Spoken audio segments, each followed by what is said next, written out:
So power is still pretty much the same. The stance itself actually has a debuff to it now, which lowers your precision. So when you're using it, it will reduce the amount of precision on your character. I don't personally use it, but it is still a very nice stance to use. The most efficient rank is definitely attack posture 4, because even if you might think, oh, the precision reduction, oh, it will make precision worthless, no. 153 power with, say, 141 precision is more effective than trying to go 183 power with no precision or very low precision. You always want precision on your build if you're looking for your highest possible DPS.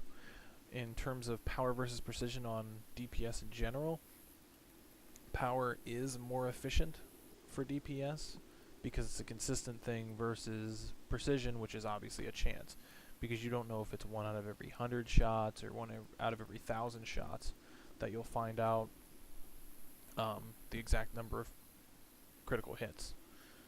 So power still technically reduces armor. So right now I believe at 141 I have 5% armor penetration, so you'll notice I have 44% resistance, and these as well, like, 39, 40, 28. Those would all be reduced by 5% if I was shooting myself somehow, or someone with my build was shooting me with it. It would be a 5% reduction if no dodge was in account. As for dent armor, it now stacks with all armor debuffs in the game, which is a big plus, because before dent armor would not stack with bend metal. So that's a huge thing. It's still not very stamina efficient, but the fact that it stacks is very nice. It still stuns NPCs, and I believe the armor reduction, the armor reduction on it was greatly increased. So, before this was like around 300 and something. Now it's closer to 500, so that's actually really nice. But for most builds, I would recommend like 141 power and 141 precision if you want a solid amount of DPS. But you'll notice my precision is a little higher, but that's just my preference. But I would recommend 141 power if you're looking for that. Oh, I want a little extra damage, but I don't want to spend a whole lot of AP. But outside of that, yeah, power's pretty much the same as it was.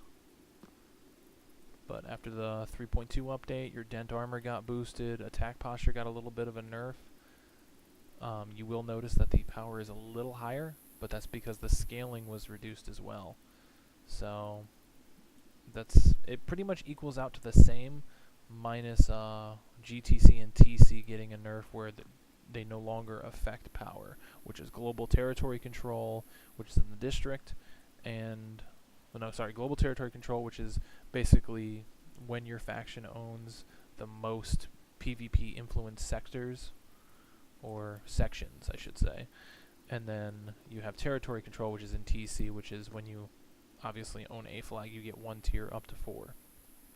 Which of course you can keep capturing flags, but the cap is 4. But yeah, on to the next video.